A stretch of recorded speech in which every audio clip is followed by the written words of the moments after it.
Bien. El otro día en la clase nosotros vimos, en el caso de la tasación de inmuebles edificados,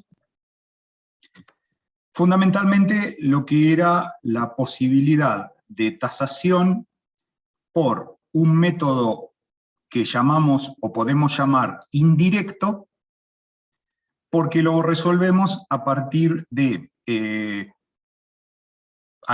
datos que no son específicamente del mercado inmobiliario, sino que están relacionados, pero que responden mucho a lo que es el mercado de la construcción. Perdón, estamos por el título nada más. ¿Usted no lo pasó a la primera hoja? No, está bien, estoy hablando nada más, no pasé nada. Todavía no, exacto. Estamos en el título porque es lo que sigue. Estoy haciendo simplemente un recordatorio de la clase pasada, en donde nosotros, obviamente, lo que veíamos en la clase anterior es que a través de variables que no son específicamente del mercado inmobiliario, igual podemos determinar valor de tasación de una propiedad que sirve para diversos fines. En general, tienen que ver con poder hacer algún informe pericial, alguna tarea específica, mucho tiene que ver por cuestiones judiciales, o también para cuando se está ante determinada circunstancia de formación de valor. ¿Qué significa esto? Yo puedo tener en un lugar que se haya hecho una comercialización de lotes, ¿no?, de terrenos, pero no tengo para poder referenciar inmuebles edificados que me sirvan a mí para saber cuánto puede valer. Si yo tengo que sacar a la venta, el ejemplo más clásico es algún grupo inversor que haga un loteo, que puede ser cerrado o puede ser abierto, y que también, dentro de lo que es ese loteo, se dedique a hacer algunas construcciones para no solamente vender los lotes baldíos, sino también vender propiedades ya completas, una casa, por ejemplo. Entonces, si yo tengo que tener en cuenta aproximadamente cuál puede ser la referencia de valor, voy a tener que utilizar alguna otra metodología diferente a la de comparar, porque no tengo posiblemente ningún inmueble cercano, similar, construido, que me permita referenciar valor. Y si lo llego a tener y no es demasiado o cercano o similar, obviamente puedo estar incurriendo en errores. ¿Cuál puede ser el error? Y que si yo hago, como cualquier cuenta general de comerciante, lo que sale el terreno, más lo que yo puse arriba para construir, y una determinada ganancia, capaz que por ahí el valor de mercado de otro lado no me cubre eso. Entonces, obviamente a mí no me conviene ni generar ese negocio. ¿Está? Eso es una cuenta sencilla para cualquier tipo de negociación. Bueno, en el caso de la tasación inmobiliaria, tenemos algunas otras herramientas como para poder generar ese concepto de valor, fuera de lo que es el método de comparación. En ese caso teníamos la tasación por valor de reposición o por valor de reposición depreciado, que en este caso utilizábamos a partir de lo que era la metodología de Ross-Heideck, con la determinación del valor actual de lo construido, a la que se le sumará en su momento el valor de la tierra. ¿Sí? ¿Estamos hasta ahí? ¿Cómo hacíamos eso? Lógicamente, el valor actual o el valor de lo construido lo vamos a tener a partir de la fórmula, por ejemplo, de Ross-Heideck, y la determinación del valor de la tierra la podemos hacer por la tabla de comparación de inmuebles baldíos. Porque sí podemos llegar a tener referencia de valor de inmuebles baldíos. En esa conjunción podemos obtener el valor del inmueble que nosotros queremos comercializar o que necesitamos conocer de forma completa. Perdón. Ahora bien, eso es una de las metodologías, es una metodología que nosotros podemos llamar indirecta dentro del mercado inmobiliario, porque justamente vamos a ir buscando los números de distintos lados para después unificarlos. Cabe decir que esta metodología se utiliza generalmente ya sea, como les dije antes, cuando no hay una referencia de mercado, pero es una metodología que se suele utilizar mucho en el ámbito judicial, cuando se necesitan establecer y determinar valores de ese tipo. Eso para que quede como dato simplemente. Ahora bien, si nosotros estamos en un mercado inmobiliario en donde existe la posibilidad de referenciar por comparables directos la tasación, lo podemos hacer de esa manera. Y no tiene ningún tipo de diferencia en la metodología que lo que se hizo con la tabla del valor de la tierra. Es decir, la forma de determinar los coeficientes, la forma de llevar adelante la tarea, es muy similar. ¿Cuál es la diferencia? Y la diferencia es que lo que voy a buscar son otro tipo de coeficientes, más relacionados con lo que es la tasación de inmuebles edificados. Entonces, en este caso, ¿qué es lo que yo tengo que tener en cuenta? Lo primero que tengo que tener en cuenta es que hay que buscar referentes similares en el entorno del bien a tasar. El segundo paso o el segundo punto que se realiza es la homologación de cada uno respecto del bien a tasar. Exactamente es de la misma manera que se hacía con el valor del lote. Una vez hecho eso, con todos los antecedentes que conozco, voy a buscar el promedio del valor según los antecedentes. Y por último, voy a sacar el valor de mercado más probable del bien que yo tengo que tasar en función de ese valor promedio unitario que saqué referenciando a los antecedentes. Obviamente se dan cuenta que no es nada que tenga diferencia con lo que es el valor de la tierra. Los referentes se pueden encontrar de la misma manera, en el mercado que corresponda, en el lugar, y el desarrollo de la tabla es muy similar, como ustedes la podrán ver ahí. Voy a tener un primer paso, ¿sí?, que es la determinación de todos los datos del inmueble que yo tengo que tasar. En este caso, la planilla, bueno, está desarrollada un poco para vivienda. ¿Por qué? Porque, bueno, yo puedo tener, respecto de un departamento en propiedad horizontal o en un edificio, algunos considerandos distintos respecto de los coeficientes. Pero, por ejemplo, en el caso de una vivienda, para tomar la referencia o tomar el ejemplo, ¿qué es lo importante de toda esta planilla? En este primer punto o en este primer cuadro. La discriminación y determinación de las distintas superficies que componen esa propiedad. Por eso fíjense que ahí, están discriminadas de una manera general, pero que es más o menos la manera en que se puede discriminar una superficie en una vivienda, como superficie cubierta habitable, superficie semicubierta, superficie cubierta comodidades se llama, y otras.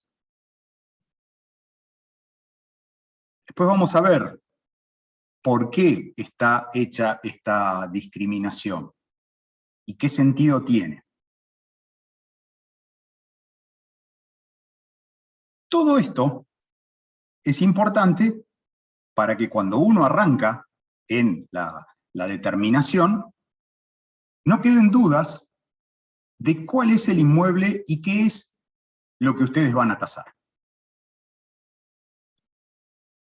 En ese punto, tiene incidencia e importancia cómo se evalúen y se determinen las superficies. Insisto con esto porque esa determinación me va a permitir dar de manera muy acertada el valor final de la tasación cuando yo, en el último punto, donde dice el rubro observaciones, yo tenga que determinar el valor total de esa tasación. Y todo tiene que ver, ¿por qué? Porque yo voy a tener que hacer lo que se llama la homologación de la superficie. La homogeneización de la superficie. Vieron que lo vimos en la clase pasada. Es decir, es muy importante que yo sepa discriminar las superficies para no hacer una tarea que de alguna manera, me tergiverse el valor final, que puede ser por mucho o por poco. Digamos, ¿no? ¿Se entiende lo que estoy diciendo? Sí. ¿Sí? Bien. ¿Eso por qué sucede?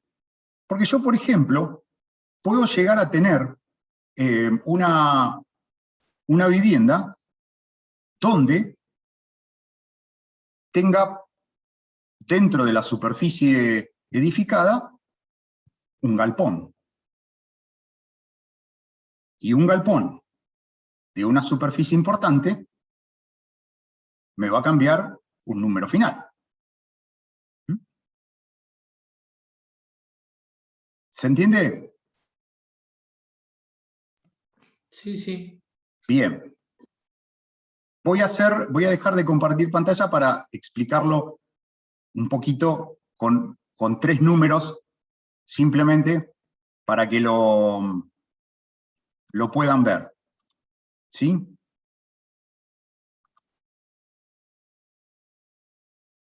A ver, vamos a poner la pizarra.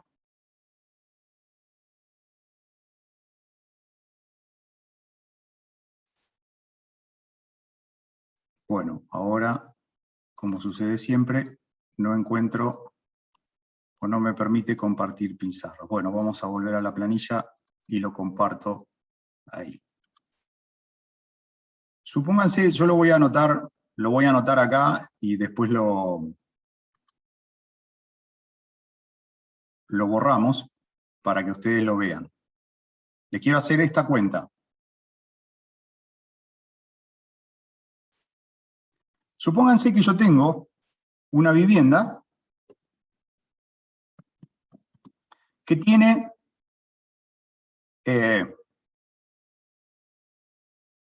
250 metros cuadrados de superficie, cubierta.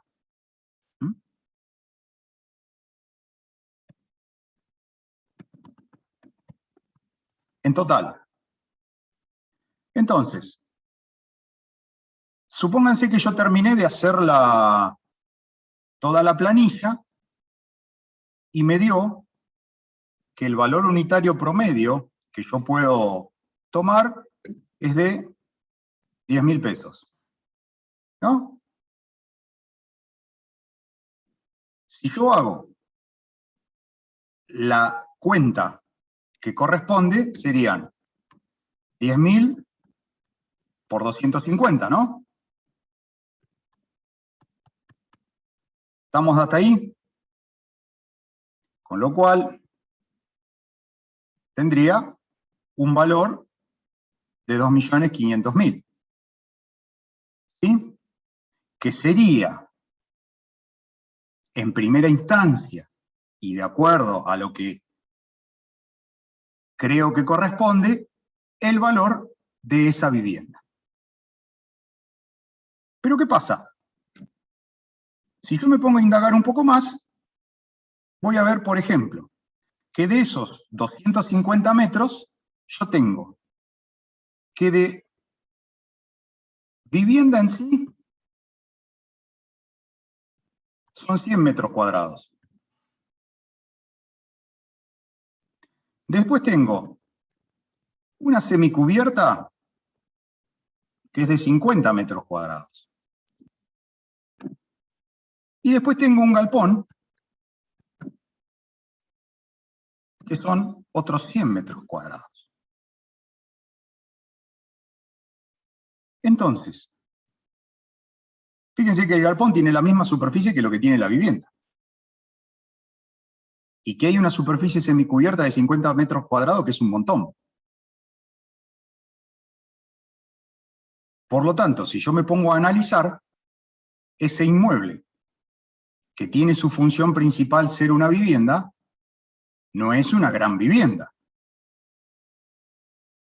100 metros cuadrados, y suponiendo que en el semicubierto o en el galpón guarde el auto, es decir, que no tenga cochera, a lo sumo, es una vivienda que tiene 3 dormitorios chiquitos, baño, cocina y comedor. No más. Y si los dormitorios son grandes, serían 2, más quizás un baño y algún baño chiquitito, lavadero, cocina y comedor. Es decir, no es una gran vivienda en cuanto a las posibilidades de uso. Entonces, por eso es que hay que discriminar como corresponde y darle lo que se llama el peso específico, que eso creo que ya se los había nombrado, a cada una de las superficies. Entonces, ¿qué pasa? Si yo voy a tasar un inmueble cuyo destino principal es vivienda, ¿cuál sería la superficie más relevante? La de la vivienda. 100 metros cuadrados. Los 100 metros cuadrados de vivienda. Claro, ¿Está? Porque tenemos 100 metros cuadrados de galpón. Entonces, los 100 metros cuadrados de vivienda. Entonces, si esa es la superficie más relevante e importante, es la superficie que yo tengo que considerar al 100%, o al 100%. Es decir, en su total real. Por lo tanto, yo voy a considerar la superficie cubierta habitable, que la considero al 100% de su valor real, que van a ser 100 metros cuadrados. ¿Está? Sí. La superficie semicubierta, ¿cómo la considerábamos siempre?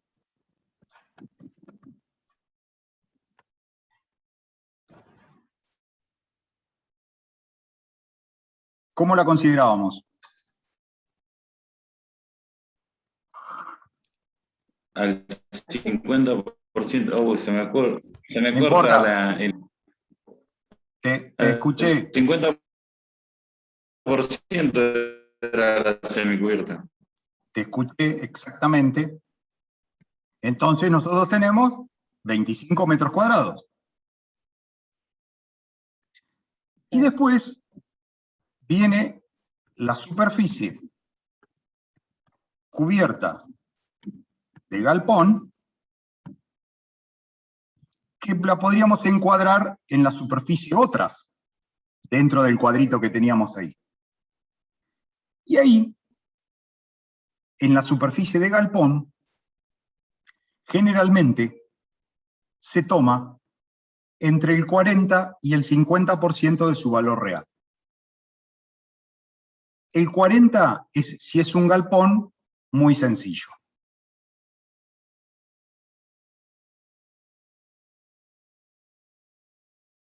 ¿sí? Por ejemplo, un galpón que es todo de chapa. Cerramientos y cubierta, y techo, digamos. Pero acá supongamos que tenemos un galpón que tiene las paredes de ladrillo, cubierta parabólica de chapa, tiene instalación eléctrica, lo consideramos al 50%.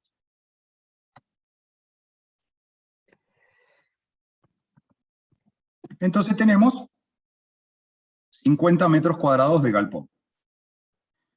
Por lo tanto, lo que yo llamo superficie homologada va a ser la sumatoria de estas tres superficies. 175. Exactamente. Tenemos 175 metros cuadrados. Si yo hago a partir de ahí los 10.000 por los 175, obviamente que voy a tener una diferencia de valor.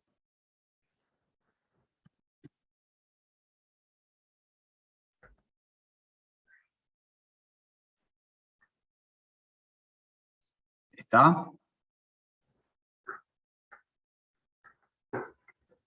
Sí. Bien. Esa es la forma en que se debe determinar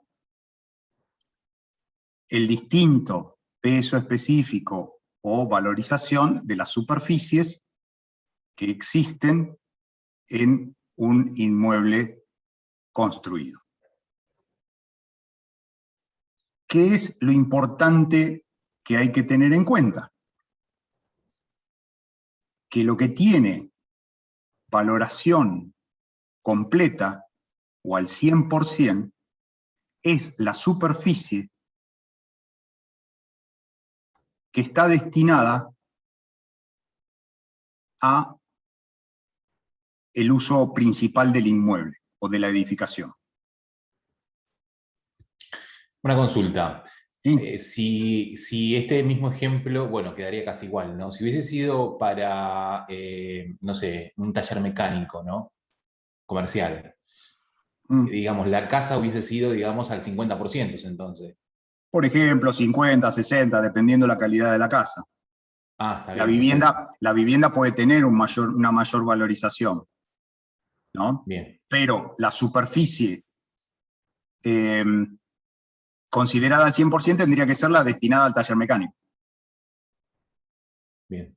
¿Está? En este caso, porque bueno, los ejemplos son, pero, por ejemplo, en una industria, que tenemos la nave industrial y por allí un edificio administrativo.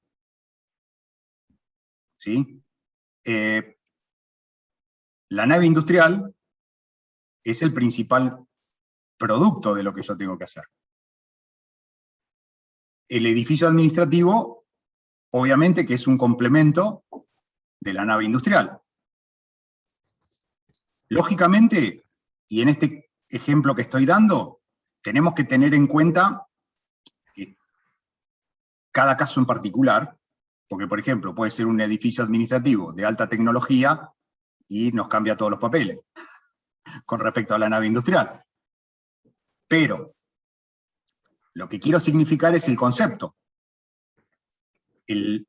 O sea, la superficie más relevante e importante tiene que ver con el destino principal de la edificación que existe ahí. ¿Sí? ¿Y pueden ser que los dos sean también al 100%? Sí. También puede ser, por eso te decía, por ahí podés llegar a tener algo que sea demasiado importante. Un local abajo y una casa arriba, y la alquila, así. No, ya ahí cambia. no, ahí el local tiene una valorización un poquito menor, dependiendo también de la superficie del local. Porque, digamos, si vos tenés un local que tiene 30 metros cuadrados, y suponete que para no generar, lo reduzcas al 50%, te cambia en 15 metros cuadrados nada más la valorización. Claro. ¿Está? Y si la casa suponete que tiene arriba 120, 130 metros cuadrados, no te termina haciendo diferencia. ¿Mm? Uh-huh. Por eso les dejo bien aclarado esto que lo primero que uno tiene que conocer es el destino principal de lo que ahí está construido. En cómo se quiere comercializar, qué es lo que tiene mayor incidencia, y a partir de ahí ver estas consideraciones. Porque fíjense que, si yo lo tomo, ¿qué quiero decir esto? Que implica estudio todo. Implica hacer una tarea con responsabilidad. Porque si no, hubiese sido más fácil la primera cuenta. Pero en esa primera cuenta, si yo pongo a la venta quizás eso en 2.500.000, no lo vendo porque es demasiado caro, por ejemplo. De acuerdo a el mercado que tengo en ese entorno, ¿no? ¿Está? Sí. ¿Los demás entendieron? ¿Alguna pregunta? Bien. Sí, se entendió perfecto. Ah, bien. No, estaba mirando ahí. Pablo decía que le andaba mal, nada más internet. Estaba mirando el chat. Bien. Todo eso, bueno, ahora lo tendría que borrar.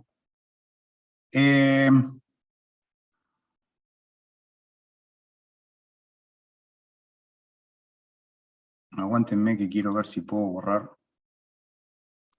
lo que quedó escrito. Ahí está. Todo eso es lo que yo tengo que tener en cuenta para las superficies y para la discriminación de lo que es el inmueble que yo voy a tasar. Entonces, yo después, en función de eso también, voy a poder buscar los antecedentes que necesite.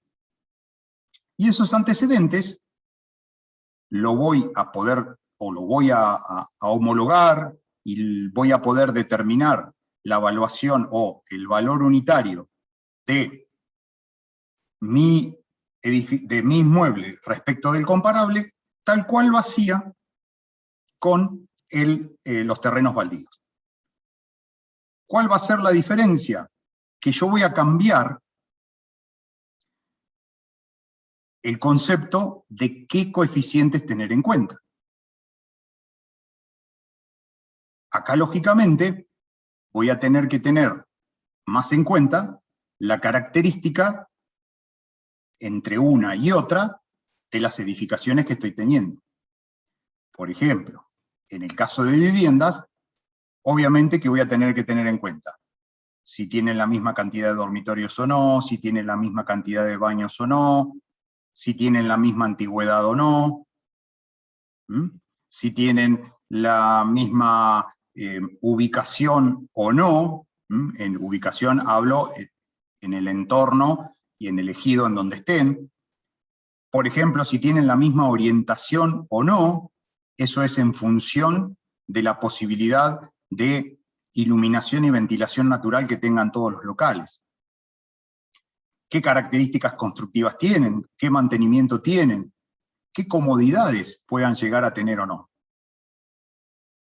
Como dice acá, ¿qué tipo de acceso? Es decir, si yo accedo por una puertita, nada más, si accedo por una entrada principal pero tengo una entrada de servicio, si tengo cochera o no, cómo es el tipo de estacionamiento, es decir, todas las características que hacen a una vivienda y qué es lo que se busca generalmente cuando hay alguien interesado en una construcción.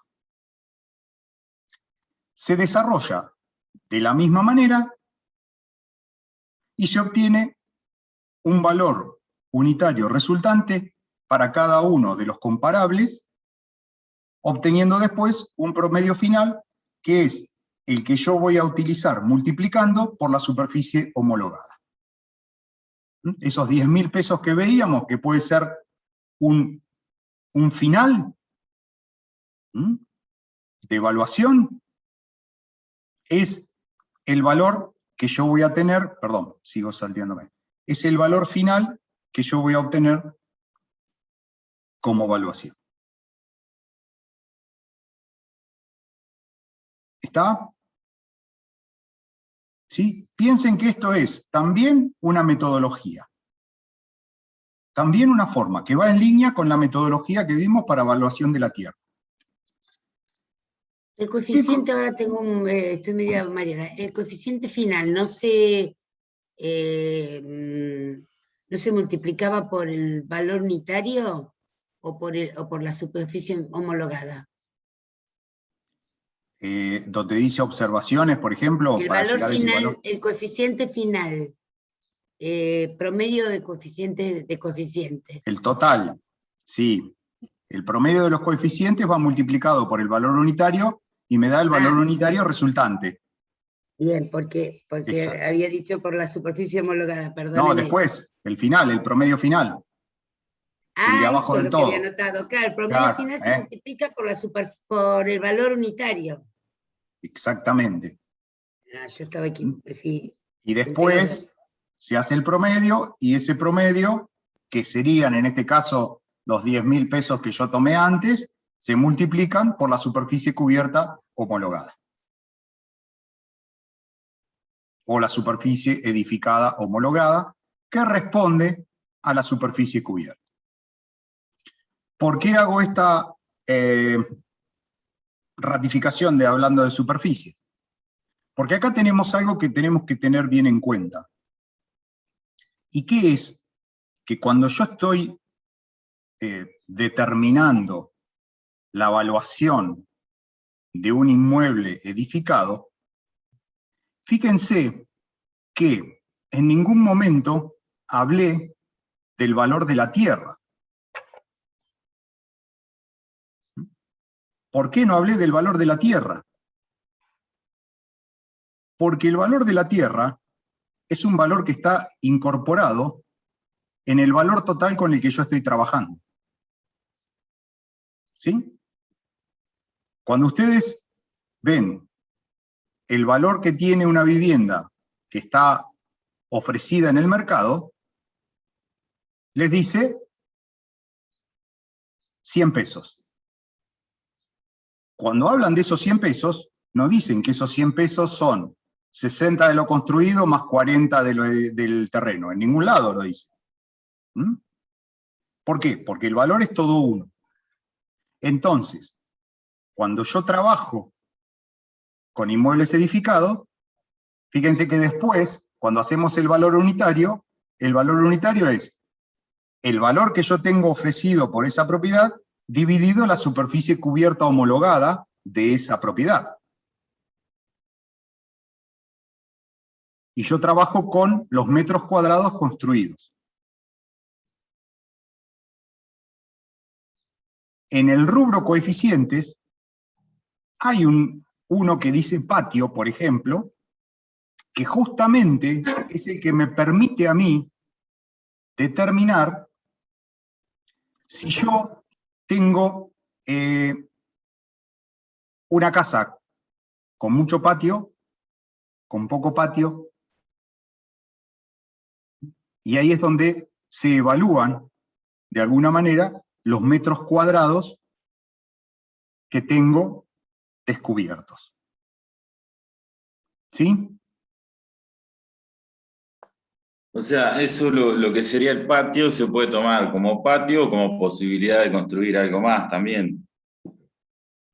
Sí, sí, exactamente. Sí, eso uno lo puede evaluar, exactamente. Ahí tendrá en consideración las cuestiones de FOS y de FOT, que Claro. le pueden llegar a quedar. Entonces, uno puede decir, bueno, acá tiene la posibilidad de construir, por ejemplo, no sé, por decir algo, el doble de la superficie que tiene edificada. Claro. Entonces, bueno, eso es una consideración importante. ¿no? Sí. Que hace a la valorización. Eso Claro. tiene mucha incidencia. Pero lógicamente, ¿cómo se evalúa eso? ¿Por qué se evalúa por patio? Porque lógicamente, no es lo mismo tener una vivienda normal de 120, 130 metros cuadrados en un terreno de 500 metros que en un terreno de 1000 metros. ¿Sí? Ahora, ¿yo qué tengo que ver de eso? Por ejemplo, si el lugar en donde está esos terrenos son importantes y tienen incidencia y consideración, o es un terreno, por ejemplo, eso de 1000 metros, demasiado grande que la gente no lo busca. Porque también, cuando entramos en el tema valorización, hay que tener en cuenta algunas cosas de esas.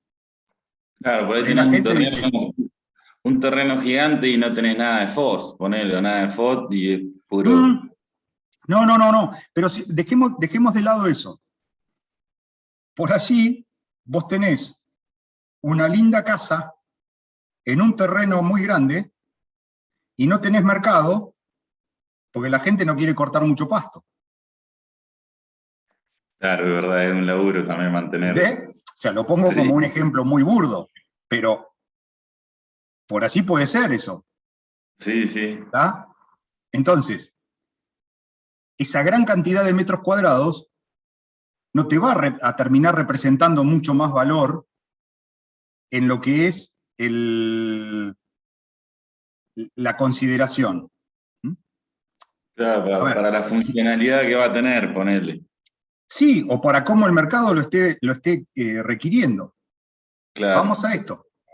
Yo puedo tener una casa al lado de otra, las dos iguales. Una sobre un terreno de 500 metros cuadrados y otra sobre 1000 metros cuadrados. Lógicamente, la casa, la valuación de cada una de ellas no puede ser igual. Simplemente por una cuestión de la cantidad de metros cuadrados de superficie que tienen los terrenos. Ahora, vuelvo a lo mismo que he preguntado en otros casos. Teniendo en cuenta eso, ¿valdrá el doble por el doble de metros cuadrados de terreno? No. Posiblemente no. Puede valer bastante más o muy poco más, dependiendo del mercado que en ese momento se esté dando, quizás. Claro. ¿Está? Sí, sí. Pero el doble seguro que no. O capaz que sí, pero digamos, lo importante es tener en cuenta eso cuando uno está evaluando. Claro. Como siempre digo, no es todo tan lineal. Es lo mismo que lo que estábamos hablando recién respecto del tema de la consideración de las superficies. Vuelvo al ejemplo de antes. Por así tenemos un inmueble destinado a uso industrial y decimos, ¿y qué es lo más importante? Y la nave industrial.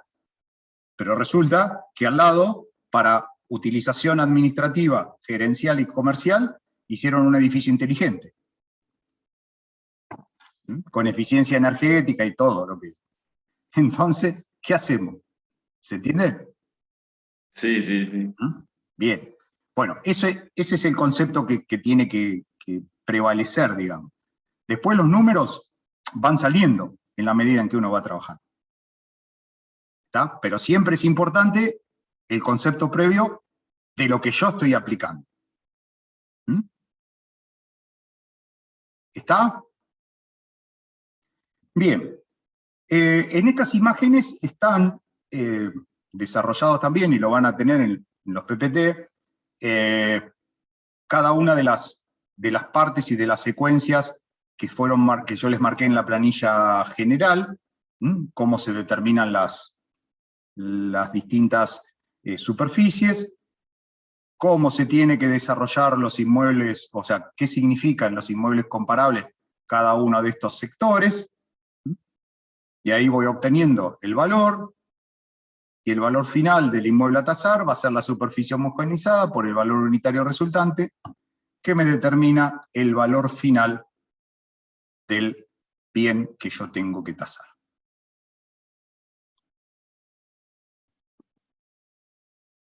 ¿Se entendió? Perfecto. Sí, bien, bien. ¿Alguna pregunta de esto?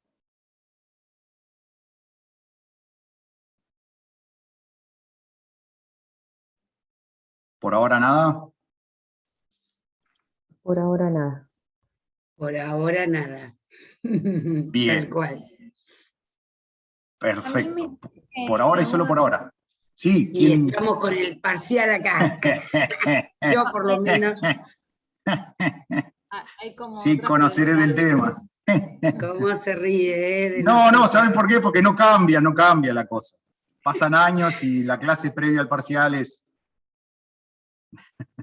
Pero bueno.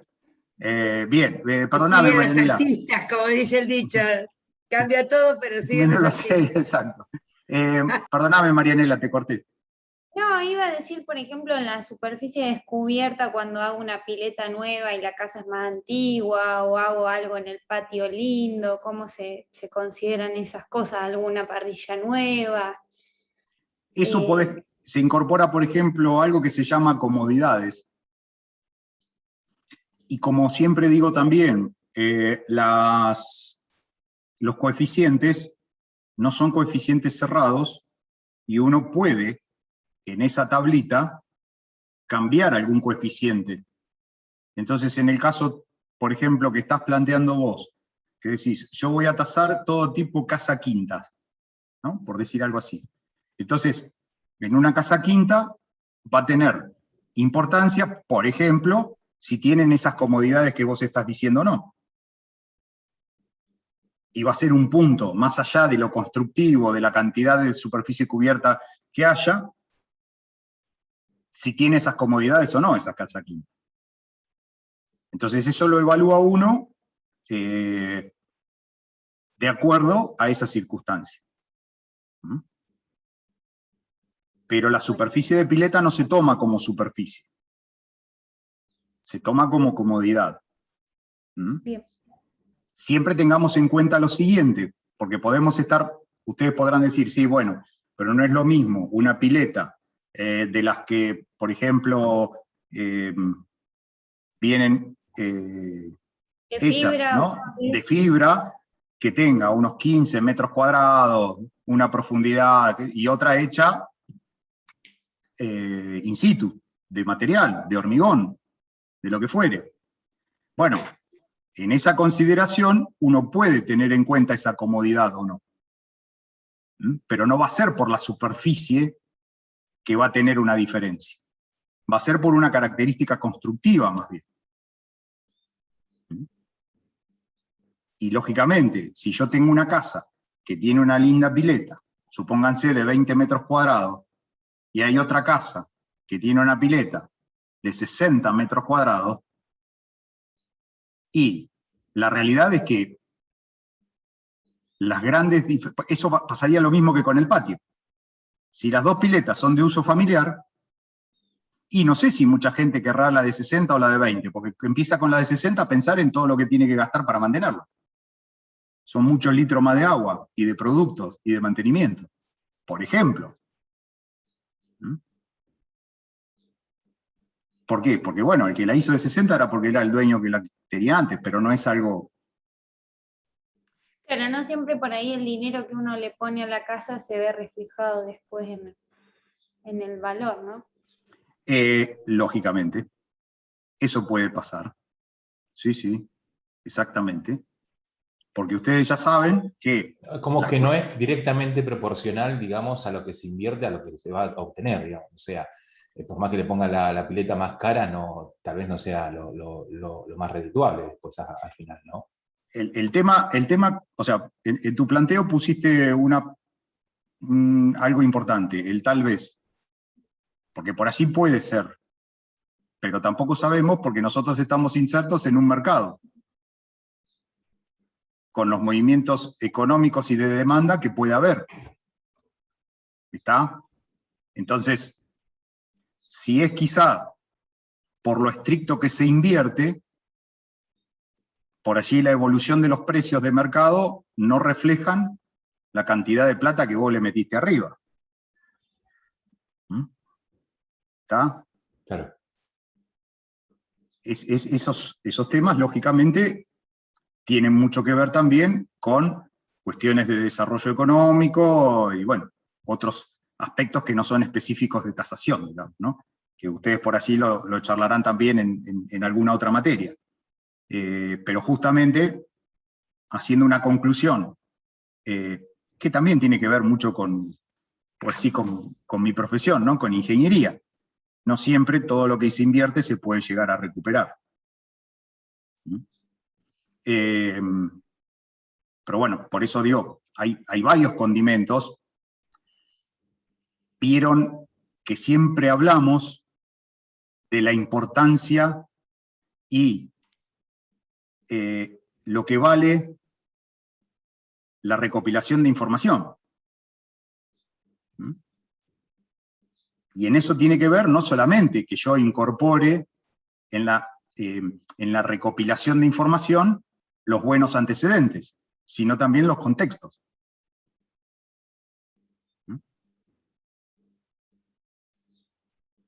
Y ahí es donde, bueno, ingresa todo, un cúmulo. Si no, si todo eso no sucediera o no influyera, y directamente lo que nosotros podríamos hacer es seguir tasando como se tasaba antiguamente, que era determinando el valor del lote por el coeficiente de medida, y poniéndole arriba un coeficiente de construcción depreciada de acuerdo a una tabla.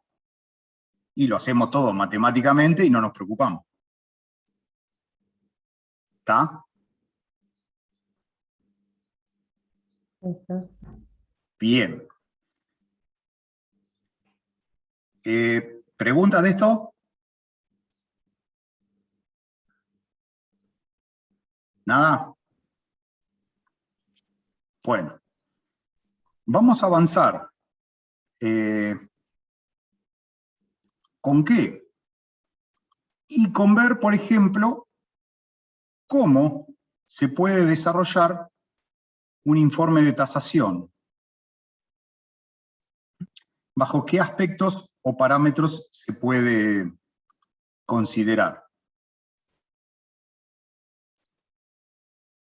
En esto, como acá bien expreso en el título, que dice informe de tasación, planilla modelo, es también parte de una metodología adoptada.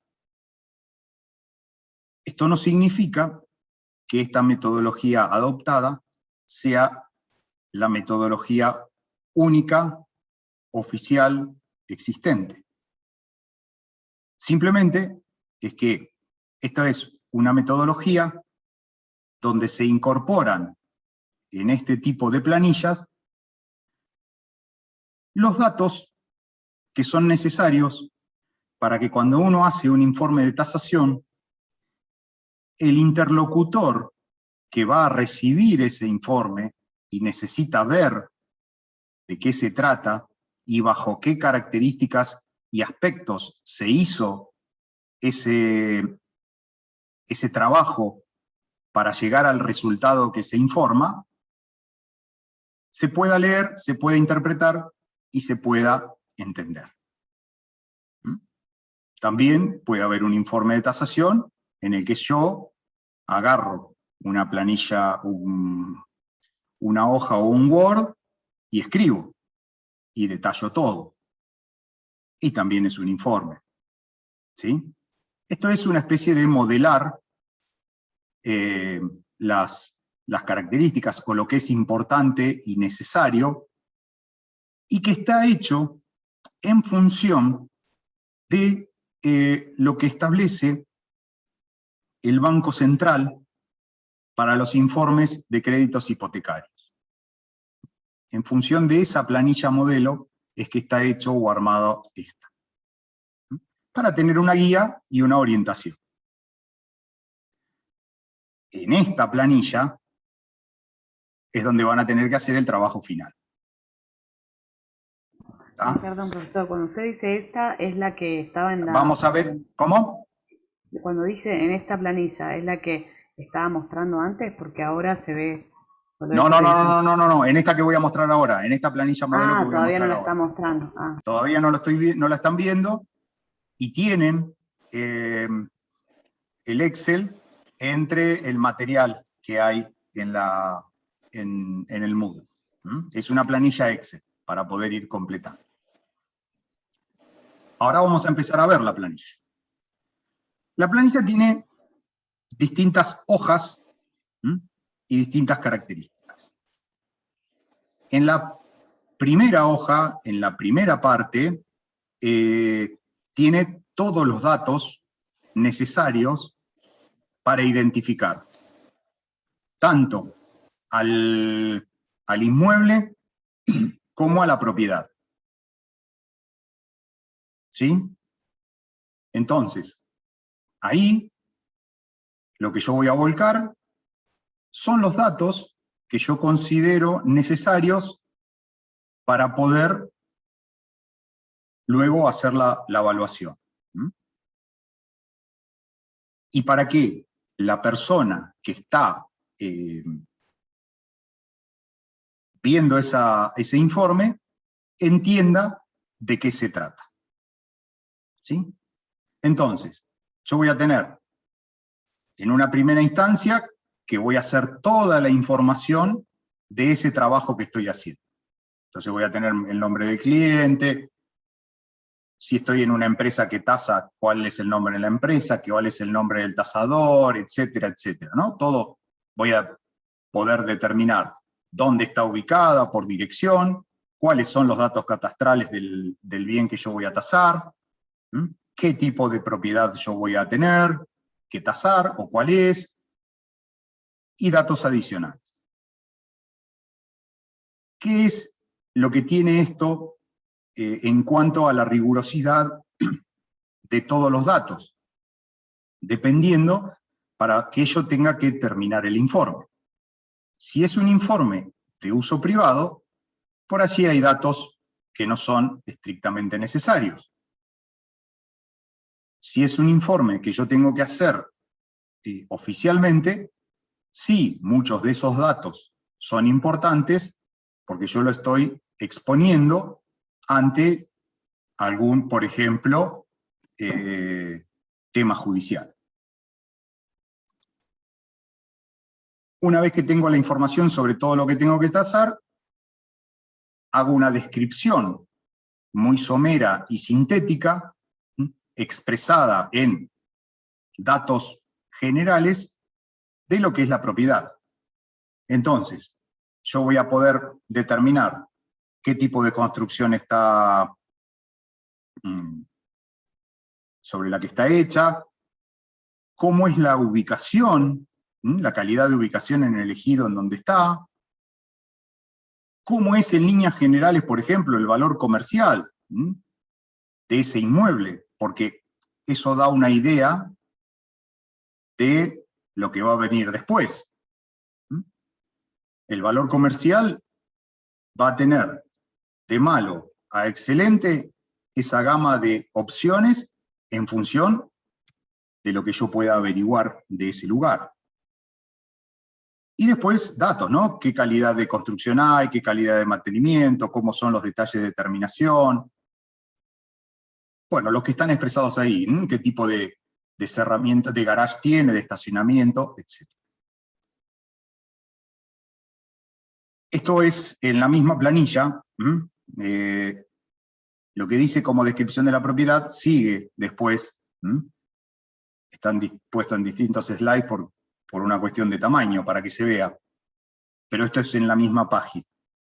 Yo voy a poder determinar la cantidad de ambientes que tiene, cuáles son los que tiene, dentro de cuáles son los que tiene, qué cantidad. Por ejemplo, yo voy a poner que tiene living comedor, o que tiene living, o que tiene cocina, pero después, por ejemplo, en baño voy a poder poner la cantidad que tiene. Puede tener 2, puede tener 1, puede tener 3. En dormitorios también. ¿Qué tipo de dormitorios tiene? Si tiene un dormitorio en suite, o si tiene un dormitorio en suite con vestidor. o si son dormitorios nada más. Bueno, todos esos ambientes yo los puedo nominar. Lo mismo que qué tipo de servicios tiene instalados. ¿Mm? ¿Qué comodidades tiene? Y a su vez, más allá de hacer una serie de marcas o de poner una cantidad a través de un número, voy a poder hacer o explayarme en este tipo de consideraciones, como características adicionales que yo tenga que mencionar y que no están explicitadas, o si tiene alguna característica adversa, qué tengo para decir sobre el estado de conservación, suponiendo que yo en esta parte haya puesto que el estado de mantenimiento, por ejemplo, era regular. Bueno, ¿por qué era regular? Bueno, me voy a poder explayar en estas consideraciones. ¿Mm? Así como también, si yo sé que, por ejemplo, en correlación a que el estado de conservación no es bueno, están determinadas las mejoras que están previstas para poder solucionar eso, por ejemplo. ¿Mm? Y así voy a tener toda la información que yo necesito de la propiedad. Termino con eso, ¿sí?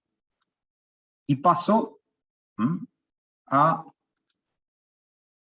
Bueno, acá yo les escribo todo, toda la información del estado de bien, cuáles son. Paso a la otra hoja o la otra página, en donde yo voy a poder determinar, por ejemplo, si en lugar de ser una vivienda individual, es un departamento, por lo tanto yo acá voy a tratar de poner todas las características que hacen al edificio, o si es un barrio privado, por ejemplo, esas características que hacen a lo común del barrio privado. Esto todo ¿por qué? Y todo para información, como corresponde en un informe. ¿Está? Una vez que describí eso, si es que lo tuve que describir, porque lógicamente si es una vivienda, todo esto que está aquí no es necesario incorporarlo. Paso a lo que se llama la descripción del terreno. ¿Qué es lo que yo tengo que incorporar acá? Tengo que incorporar información sobre la tierra, sobre el terreno, sobre la parcela en donde está implantada la construcción. ¿Por qué? Porque ahí también tiene que ver un poco lo que veníamos charlando antes, o lo que ustedes comentaban. Es importante saber el tipo de zonificación que hay en ese lugar, para yo saber también si tengo posibilidad de hacer alguna construcción más o no, qué es lo que puedo desarrollar o no, suponiendo que tenga FOS y FOT para poder hacerlo. También es importante saber la topografía particular del lote, es decir, qué es lo que importa de esto. Y también saber si la vivienda o lo que está construido ahí, y en relación, o en general todo el lote, tiene una altimetría o un nivel adecuado conforme al entorno. Ejemplo, que no esté por abajo del cordón, porque quedó bajo, porque estaba construido bajo y cuando pasó el cordón, peor. Es decir, características del terreno en donde está implantada la construcción que hubiera. Entonces, ¿qué es lo importante de esta sección? Que se hace la descripción del terreno como si no estuviera la construcción arriba.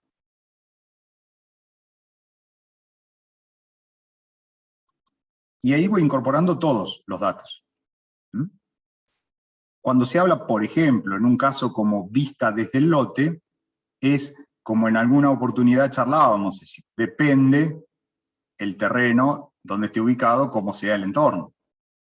En un lugar turístico, la vista que podamos llegar a tener desde el lote tiene su relevancia, Y en esa relevancia va a estar incluido, si está construido, lógicamente, la edificación tendrá, en consecuencia, una visual importante o interesante.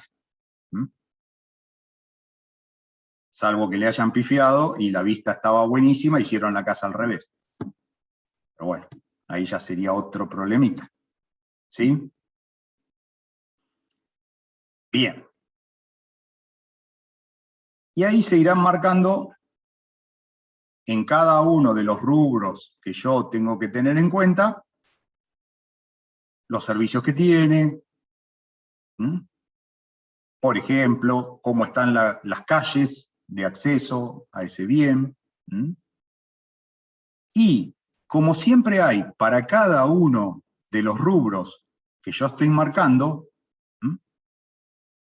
un espacio para que uno pueda explayarse sobre algún dato que es importante, pero que no lo tengo marcado en los puntos anteriores. En cada uno de los ítems o de los rubros que yo estoy marcando, siempre queda un espacio para que uno pueda explicitar o explayarse, vuelvo a repetir, sobre algo que quizá en lo que es marcar datos no está debidamente determinado. ¿Sí?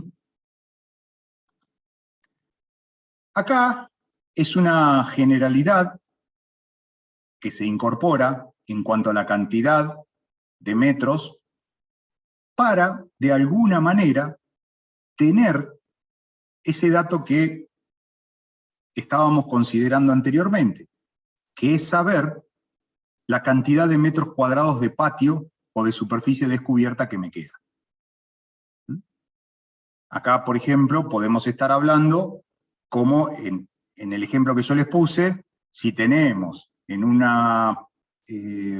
inmueble 250 metros cuadrados construidos, sean del tipo de superficie que sea, los voy a poner acá como cubiertos, que si se los resto a la superficie del terreno, me va a dejar la cantidad de metros cuadrados descubiertos que hay, en definitiva, la cantidad de metros cuadrados que tengo hoy de patio, y que me pueden servir o saber si yo tengo, de acuerdo a la zonificación en la que estoy trabajando, qué potencialidad tengo de ampliaciones, de modificaciones, de hacer más construcción.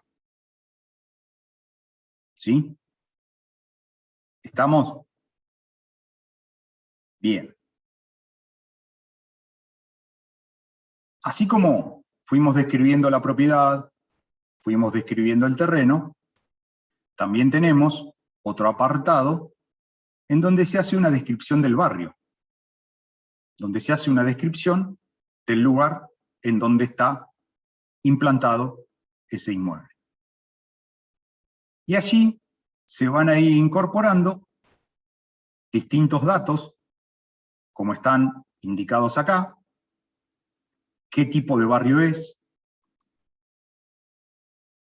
qué posibilidades hay en que ese barrio modifique su situación actual, es decir, qué posibilidades hay que el barrio cambie en el uso del terreno. Eso en función de qué va a venir.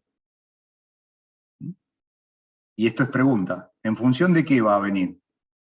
¿Y de para qué lo voy a utilizar? Si quiero poner un taller o si quiero poner una vivienda. Sí, pero por eso, pero en líneas generales, no lo que quiero hacer yo. ¿En función de qué yo puedo saber si en ese lugar puede haber cambios? La planificación del municipio. Está permitido hacer. La planificación del municipio. Exactamente, de acuerdo al código de planeamiento o la planificación del municipio de ese lugar. No, en Saliqueló lo estaban por cambiar, por actualizar, por ejemplo. Hace ya 2 años que están por actualizar, pero... Bueno, ahí, por ejemplo, puede suceder. Lo que está hecho, está hecho. No hay posibilidades de cambio. Pero, si donde se apruebe lo nuevo, va a haber que regirse sobre los terrenos baldíos que hubiera en ese lugar, o en determinados lugares, bajo el código nuevo. ¿Está? Claro. Bien. Eso, por así, en lo que son barrios residenciales, o todo lo que tenga características residencial, es muy difícil que se cambie, que pase a ser de residencial a industrial. Es improbable de acá a la China, digamos, porque entramos con otra serie de conflictos. Pero muchas veces pasa en lo que son lugares de mayor densidad de uso y con distintas características. Por ejemplo, un barrio comercial residencial. Ahí puede pasar hacia un lado o hacia el otro. Que yo tenga en un lugar algo residencial, pero que al lado se me puede instalar un comercio. Claro, un boliche, ponele, te pone, vos hiciste un departamento para alquilar y te meten un boliche pegado. Por ejemplo. Esa es una. Antes nombraron un taller mecánico. Si la zona lo permite, lo van a poder utilizar. O también puede ser al revés. ¿Cuál es la que puede ser al revés? Que en un lugar que están instalados determinado tipo de inmuebles de uso no residencial, trato de ser amplio para que uno piense en cualquier abanico, pero por ejemplo, pensemos en un supermercado. Resulta que cambia el código. Si ese código cambia, por ejemplo, y ya no se pueden instalar más supermercados, ese supermercado, mientras siga funcionando, no va a tener ningún tipo de inconveniente. ¿Está? Eso es una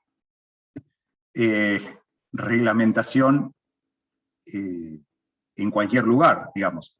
Ya está habilitado, es un hecho preexistente a que hayan cambiado el código. Ahora, si supónganse ese comerciante decide vender y va a cambiar la razón social, muy probablemente al nuevo dueño no le den la habilitación. Tendría que comprar el fondo de comercio directamente para poder seguir. No, y tampoco, porque cambia la razón social. ¿Está? Entonces, bien.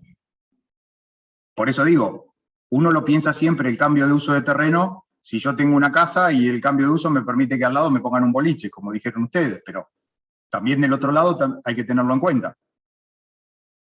Porque son cosas que pueden pasar. Algo que tenés habilitado en un lugar, pero en el medio cambió el código y ya no te lo permiten, si cambiara de razón social. O por ejemplo, como se está dando en determinadas circunstancias,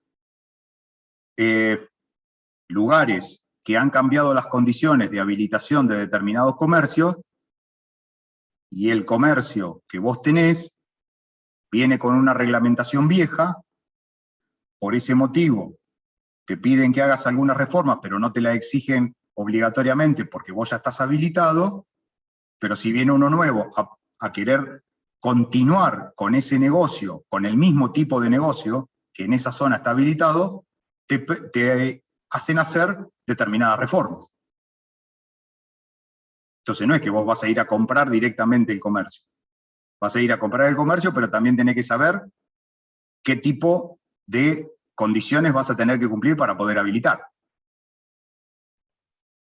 Claro, una cosa que pasó en Saliqueró hace un par de años es cuando exigieron sacar los depósitos de semillas tratadas de adentro del pueblo. Ajá. Eso también, o sea, el que alquilaba esos galpones, por ejemplo, chao. Claro. A ver, ahí después existen otro tipo de políticas administrativas de cada lugar, en donde te pueden decir, bueno, mirá, yo te doy determinada cantidad de tiempo para que vos lo modifiques, para que vos lo cambies, o determinado tipo de beneficios, porque al municipio le interesa ordenar todo eso. Bueno, perfecto, pero vos ya lo tenés. Ahora, si viene uno nuevo, no le van a dar ningún tipo de facilidad. Le van a decir, mirá, si vos querés habilitar, tenés que hacer esto, esto y esto. Eso pasó, por ejemplo, en Bahía, cuando hubo que empezar a hacer baños para cualquier tipo o sea, baños que sean para discapacitados, como se llamaban. Es decir, la mayoría de los comercios, sobre todo los gastronómicos, ninguno tenía su baño de hombres, su baño de mujeres, y no había baños con accesibilidad total.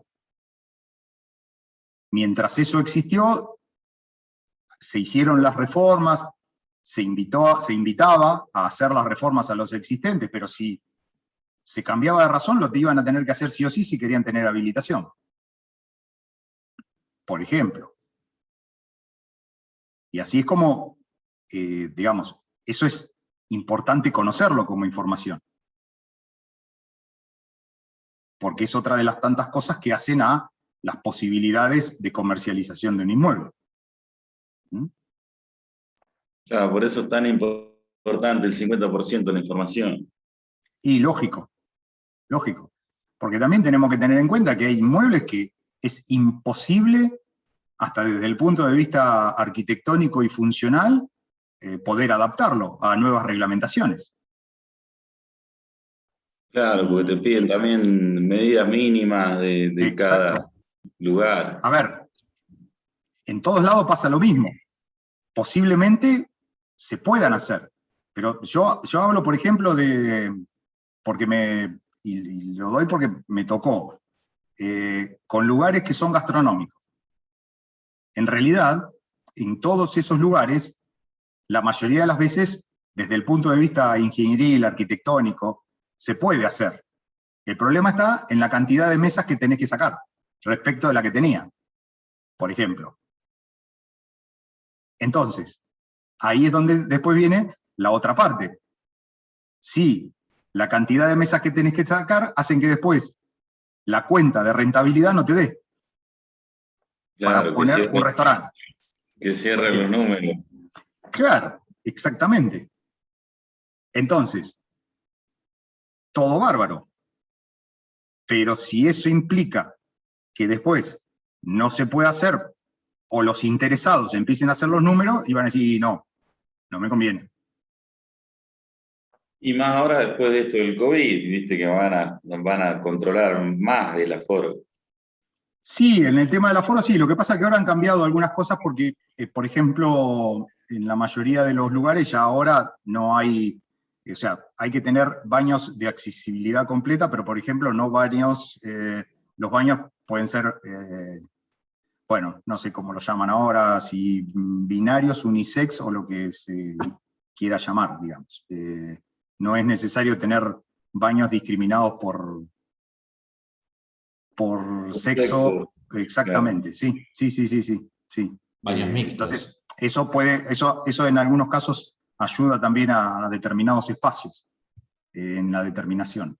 Pero lo que yo les decía antes, que pasaba en la reglamentación anterior, era eso, digamos, la gente que quería ver eso, dice, bueno, a ver, si yo tengo que poner acá un baño, como se llama, un baño para discapacitados, ¿qué espacio me quita del salón?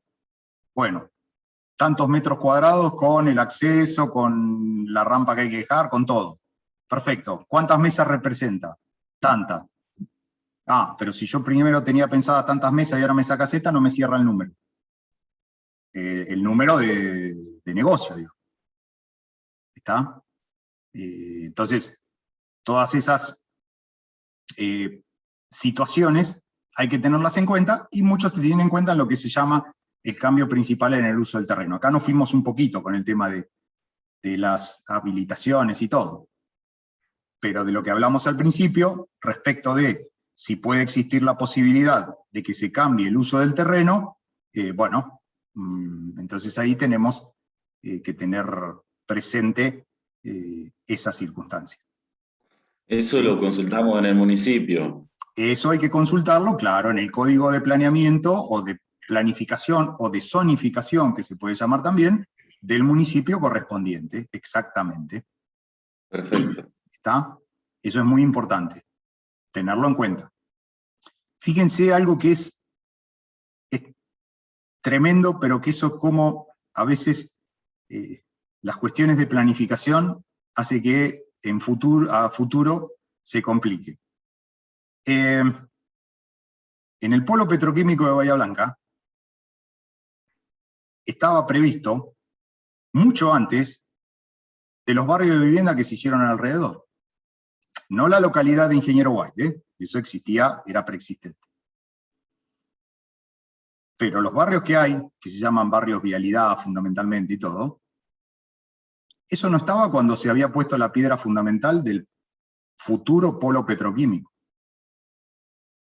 Y sin embargo ahora hay todo un problema, como en todo lado, porque están cerca de fuentes de contaminación.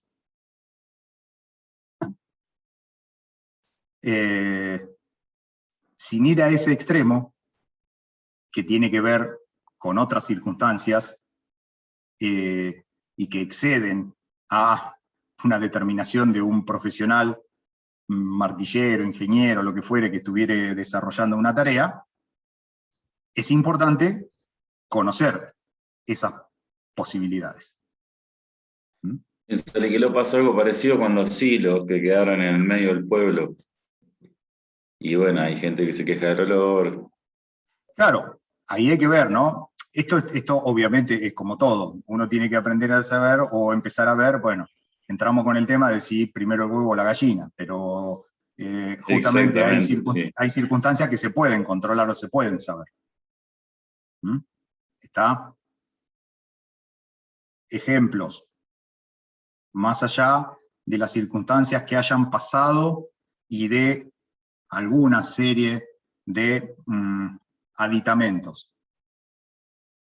Cuando se complicaron las situaciones constructivas en barrios de Bahía Blanca, residenciales eminentemente, como por ejemplo el llamado barrio universitario que está cerca de la Universidad del Sur y todo, se empezaron a construir edificios, el Código de Planeamiento lo permitía, la construcción de edificios de hasta 3 plantas. Y eso estaba establecido. Después, hay otra serie de aditamentos a tener en cuenta que no vienen al caso, pero digamos, en el punto principal, o no sé si principal, pero el punto que uno tiene que ver es que en ese lugar se pueden hacer viviendas multifamiliares de hasta 3 plantas. Por lo tanto, al lado de mi casa, puedo tener a futuro un edificio de departamentos.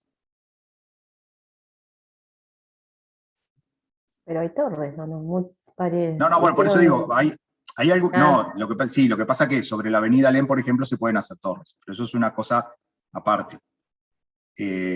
Hacia adentro de lo que es el barrio universitario, no. Pero más allá de la, por eso digo, Yo digo en Salta. Sí, bueno, pero ahí se puede. Ahí se puede. Y ahí están hechas, sí, donde hay torres es porque se puede. Sí. Bien. Después entramos en otras consideraciones de que hubo también, y por eso se generaron esas circunstancias de inconveniente, de como no estaba demasiado bien determinado en el código la utilización de los premios por FOT y por determinadas cosas, se aprovecharon de eso e hicieron más cantidad de la... Bueno, pero eso son otras situaciones que también tienen que ver con que, por ejemplo, no se hicieron todas las adecuaciones de los servicios públicos que correspondían. Pero bueno, digamos, si yo me fijo en el código y me dice que es una zona R, y esa zona R me permite hacer vivienda unifamiliar y como complementario o alternativo vivienda multifamiliar, el código me lo permite. Después, si no lo hago porque no me cierran los números, o no lo hago porque no me conviene, bueno, es otro tema. Ahora, si yo lo quiero hacer, lo puedo hacer. obviamente cumpliendo con las condiciones del código. Pero eso puede suceder.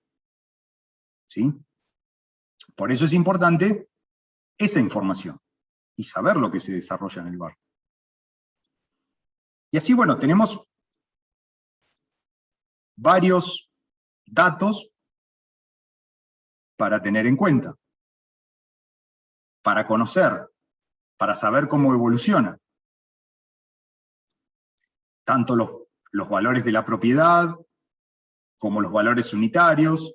Es decir, esta información que uno va teniendo son informaciones para uno saber justamente cómo es todo el entorno de donde está implantado el inmueble que yo tengo que tasar. Entonces voy a tener también, por ejemplo, para qué se utiliza el terreno en líneas generales. Cuando hablo, por ejemplo, de índice de lo construido, y fíjense que ahí voy poniendo rangos, me está indicando si es un barrio que ya está totalmente consolidado, si es un barrio que está en crecimiento, si es un barrio que, por ejemplo, si tiene construido entre el 40% y el 20%, es un barrio que está como incipiente desarrollándose. Y así voy incorporando todo. Y también, como en cada uno de los apartados, tengo para describir, en algún tipo de párrafo de redacción, estos datos que son importantes o que yo considero que debo expresar y que no los pude incorporar en los cuadros anteriores. Y entonces ya lo dejo expresado. Y así voy trabajando con cada uno de los rubros que voy teniendo. ¿Alguna pregunta hasta acá?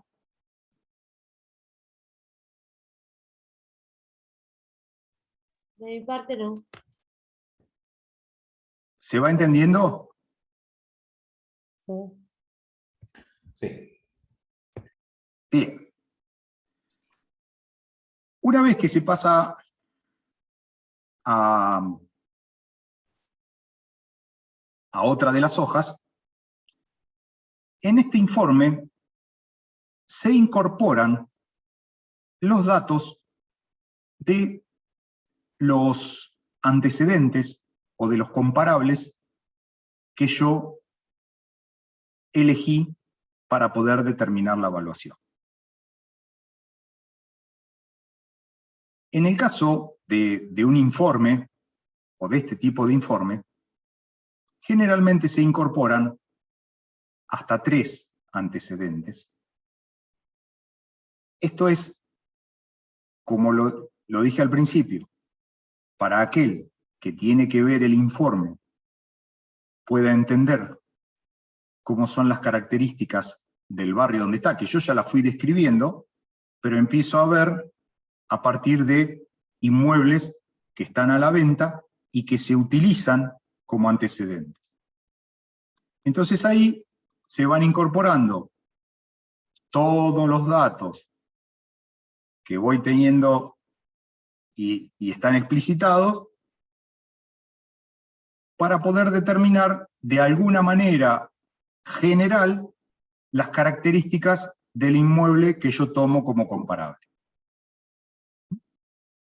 Voy incorporando todo, los datos de precio, los datos de dónde está ubicado, o aproximadamente dónde está ubicado, la superficie homogeneizada, voy obteniendo la distinta comparación. Ahora, si yo digo todo esto, ¿de dónde yo lo puedo transcribir tranquilamente?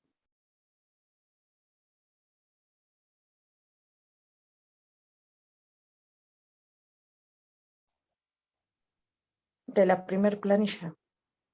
Claro, de la planilla que vimos al principio, que es la planilla de trabajo. Es decir, la planilla de trabajo esa que vimos es justamente, como su nombre lo indica, una planilla de trabajo. Es como si yo me pongo a hacer los números en un papel en blanco, y hago todos los números, y después vuelco en un informe.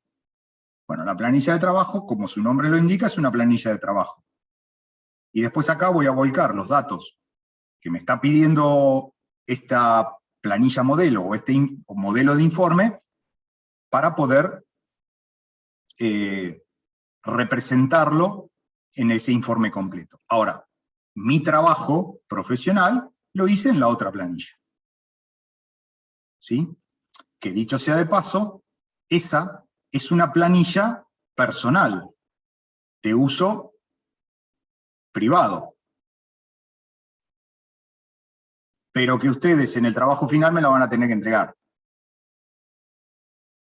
¿Está? Ah, bien. Eso para que lo tengan presente.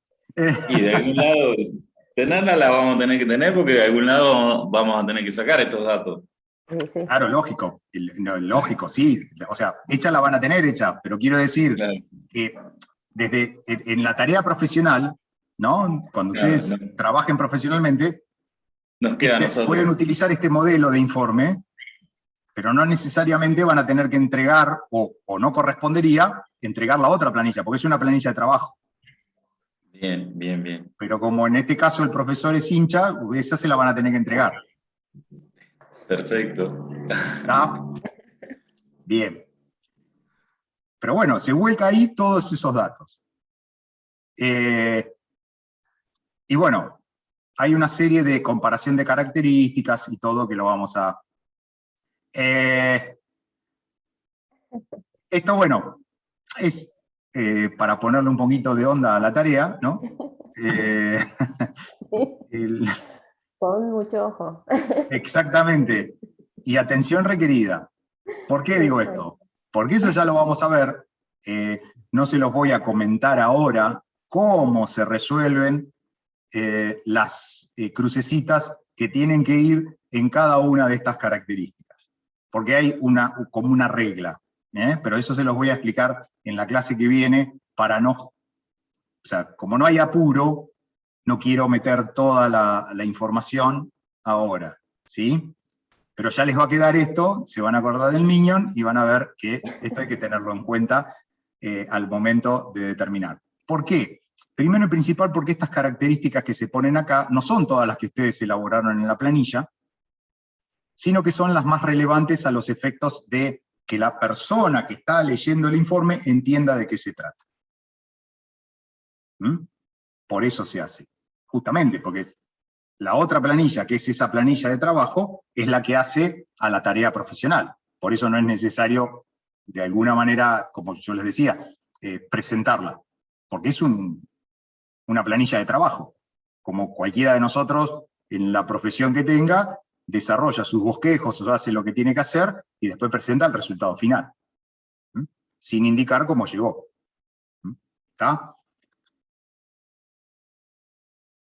Y como siempre, en cada uno de los comparables que vamos a incorporar, están dados todos esos espacios para hacer las aclaraciones que sean necesarias intervenir. ¿Está? Está. Bien. Y por último, viene, después de los tres comparables, un cuadro o una planilla donde se hace la discriminación y la determinación de la evaluación del bien que yo estoy tasando. Y ahí se van a incorporar los metros cuadrados, el precio por metro cuadrado como corresponde, la superficie homologada, el valor final, y algunos datos más que me pueden servir a mí si los necesito incorporar. Por ejemplo, si tengo que determinar el valor de reposición a nuevo, el valor de reposición depreciado, es decir, yo acá puedo incorporar dos formas de hacer la tasación. Y poder identificarlo, determinarlo y obtener el valor total.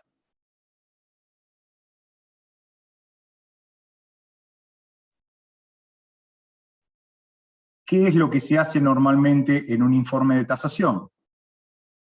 una vez que se termina todo ese informe, lo que se hace es agregar los datos adicionales que sean importantes para que aquella persona que tiene que leer ese informe pueda recurrir a mirar si hay algo que no entiende o que no queda debidamente expresado. Como por ejemplo, fotos de la propiedad, fotos del frente de los comparables que yo estoy eligiendo, características que uno tenga que incorporar como datos que no lo pude meter en ninguno de los rubros que yo tenía especificados en la planilla.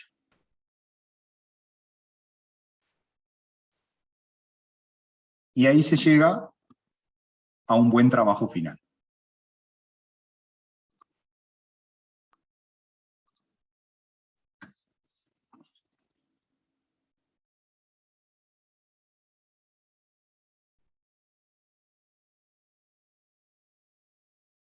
Bueno, ahora pueden hablar ustedes. Pueden hablar ustedes ahora.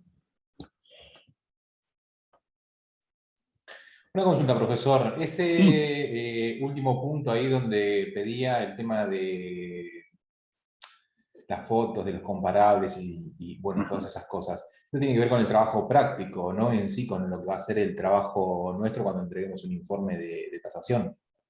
Sí, en general, es decir, también hay informes oficiales que se requieren este tipo de cosas. Sí tiene que ver exactamente esto con lo que van a tener que presentar como trabajo final, con ese tipo de fotos, ese tipo de documentación, eso desde ya. Muchas veces no es requerida la información o las fotos, sobre todo del tema de los comparables. Eso puede no suceder en algunos informes, en tareas profesionales, pero sí es importante las imágenes del bien que se está tasando. Ahora, en lo que respecta al trabajo final, sí, todo eso que estuvo especificado va a ser importante incorporar. Eso es a los efectos de la tarea. Que me perdí, perdónenme por una llamada, pero adjuntar planos, no sé si lo dijo. Sí, está dentro de todo lo que es la información adicional que uno crea conveniente, exactamente. Sí, eso también. Esa es la forma, exactamente. Perdón, por último, sí. O sea, ahí donde habíamos quedado con el tema de... No, porque por ahí capaz cambiamos de tema. A lo que me refiero básicamente es, entonces, para la presentación de una tasación, sí es importante el tema de las imágenes de la propiedad a tasar. Y sí, porque, digamos, eso ayuda mucho a no tener que escribir tanto. Por ejemplo, yo paso mi informe final de tasación y también le doy las fotos de la propiedad. Claro. ¿Es así? Exacto. Bien, perfecto. Sí, exactamente. Ese sería el tema. Es decir, ¿qué quiero decir con esto de que las fotos ayudan a no escribir tanto? Que las imágenes, teniendo en cuenta que hoy la tecnología lo permite, podemos sacar un montón de fotos, sea con, bueno, ya hasta las cámaras digitales están viejas, pero con el celular o lo que fuere, no tenemos inconveniente en la cantidad. Bueno, acá hay muchos jóvenes, pero para ir a revelarla después. Entonces, o no hay que ir a imprimirlas. Entonces, eso hace que uno no tenga que andar haciendo determinado tipo de aclaraciones que, como siempre digo, o por allí oscurecen esas aclaraciones, o por allí no se alcanzan a dimensionar lo que uno está escribiendo, o no lo puede dejar bien en claro. Entonces, por eso que las imágenes son importantes, hoy utilizándolas como una herramienta tecnológica que permite hacer bien la tarea, ¿sí? No obstante lo cual, siempre que uno tenga que hacer un informe, también todo lo que tenga que uno pueda redactar o pueda informar, siempre va a ser importante y bienvenido. Es decir, no quiere decir que ahora porque yo ponga en un informe, y no estoy hablando solamente del trabajo, digamos, supónganse que estamos haciendo un informe profesional, que yo mande en el informe 50 fotos y no escribo nada, tampoco es correcto, digamos. Ahora, yo puedo escribir lo que corresponde, y las imágenes sirven para dar apoyatura a lo que yo escribí. Es un aval, claro. Lógico. Claro, un complemento viene a ser. En realidad es un complemento y también una ratificación de lo que yo escribí. Porque si yo escribí y no puse ninguna foto, Sí, le da en la fuerza otra o parte aval. puede tener sus dudas respecto de lo que vos escribiste. Sí, o en 3 meses o en un mes que lo vean, capaz que pasó algo en la propiedad también. Bueno, y ya no está todo igual. por eso, y después puede entrar la duda si eso estaba o no estaba. Claro. ¿Está? Es una cuestión, digamos, siempre tengan presente que en todo tipo de informe depende de lo que ustedes tengan que hacer, el grado de rigurosidad con que lo tengan que presentar y el para qué. Desde ya, que si es una información o un informe destinado a alguna tarea oficial, tiene que estar todo bien aclaradito. Ejemplo, una instancia judicial. Porque ustedes bien saben, o habrán tenido en sus otras materias, ustedes van a hacer como peritos una determinada tarea y después van a tener los cañonazos de las dos partes. A la que no le gusta, de acuerdo a los puntos de pericia que hayan tenido, y les van a hacer todo tipo de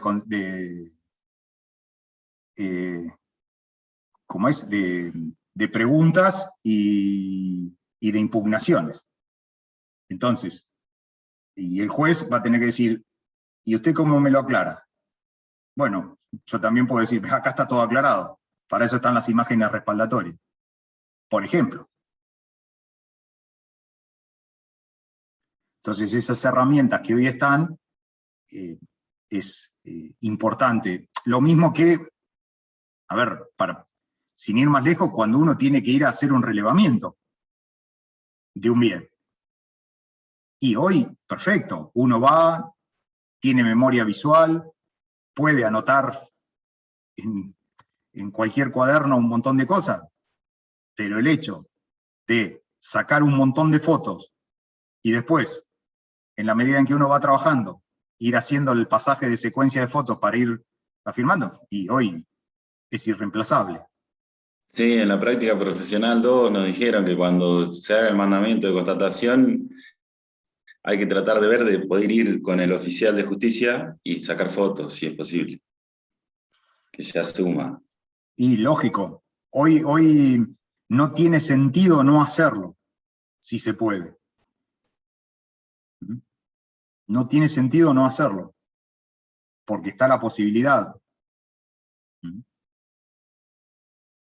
Y eso es un aval más a la tarea que uno está desarrollando. ¿Está? Perfecto. Bien. ¿Qué más tenemos de pregunta?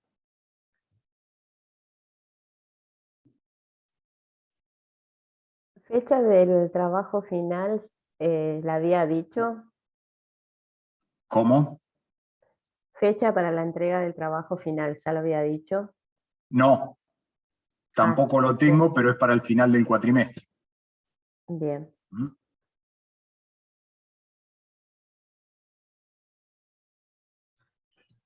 Pregunta, ¿se entrega el trabajo final y se hace una exposición también de ese trabajo o es solamente entregarlo?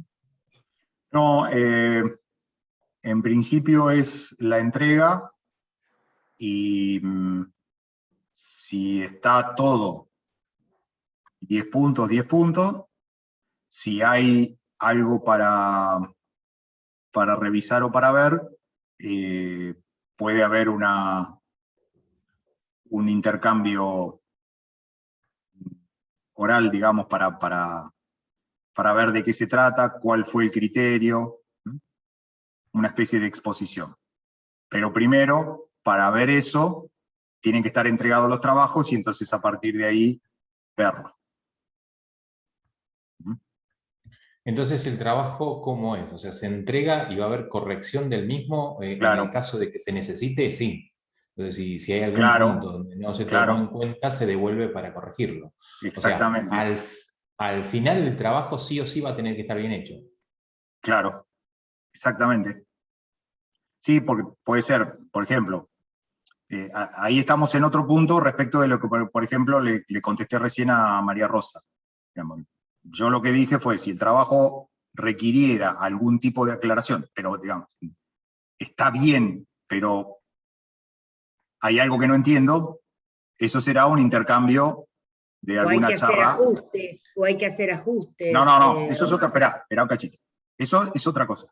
Yo lo que digo es, si está bien, pero hay algo que no entiendo, le diré, bueno, a ver, ¿qué quisiste poner acá? Porque no lo entiendo.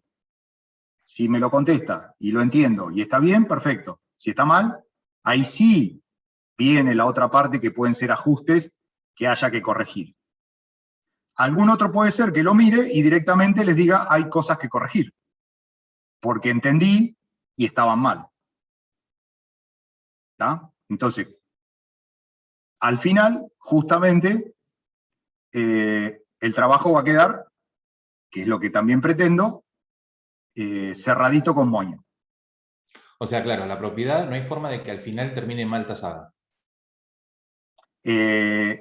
Trataremos de que no. ¿No? Y aparentemente por lo que Trataremos estás de que no. diciendo. ¿Está? Yo Bueno, le voy a decir lo siguiente. Si no se vende, Ya, es porque. no, a ver, yo de cualquier manera le tengo que decir lo siguiente. Yo lo que quiero, lo que voy a, o lo que debo corregir es que esté todo el procedimiento como corresponde. No puedo o no voy, no puedo. No voy a ponerme a revisar el número. ¿Está? Por varios Bien. motivos. El primero, porque obviamente hay que tener un mayor conocimiento de la circunstancia de mercado del lugar que eligieron. Por ahí puede ser que lo tenga, por ahí puede ser que no.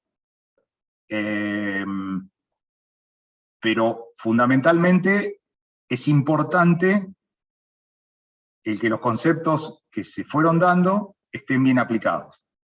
¿Esto qué resultado va a traer? Y lo que vos decís, José, que la propiedad esté bien tasada o dentro del número razonable de mercado que ustedes eligieron. ¿Está? Claro. Ese sería el concepto. Yo lo que no voy a fijarme es decir, no, che, mirá, esto que vos pusiste 20 y no, tendría que ser 25. No, eso Claro, yo no lo voy a decir. Claro. Ahora, En definitiva, no se va a saber si está bien o sea, si está con exactitud bien tasada. el número. Claro, porque está mirando sobre los ojos de quien la tasó en realidad. Y eso es justamente, pero usando si se Claro, usa, la metodología, ¿no? sí, Lo que aprendimos, tenemos que llegar a un buen resultado. bueno, justamente, es decir, por eso yo lo que miro es que la metodología que se establecieron y los conceptos que se fueron dando hasta en la materia, tanto en la teoría como en la práctica, estén bien aplicados. Consecuentemente, eso tendría que sí llevar a un resultado correcto dentro de un pronóstico, digamos. ¿Está? Bien. Profesor, Sí. Yo para el día de jueves voy a necesitar un certificado de examen, quería avisarle eso. Ah, bueno. Después tengo que ver porque no sé si tengo posibilidad de hacerlo online o tengo que escribir algo. Voy a preguntar después en la... Creo que se lo va a tener que pedir la preceptora, yo le voy a avisar a ella también. Ah, bueno, Pero me le lo tiene quería que pedir avisar a ella. usted. Sí, pero yo le quería avisar. Ah, está bien, está bien, está bien. O sea, me lo tienen que pedir directamente o de la sede o del... La sede, sí. Perfecto. Nosotros Listo. lo solicitamos a la sede y ellos se lo solicitan a usted. Listo. Entonces me despreocupo que ya sé que lo voy a tener que hacer, pero me lo tienen que pedir para poder hacerlo. Perfecto. Sí, porque algunas cosas por ahí administrativas no las tengo bien presentes, ¿sí?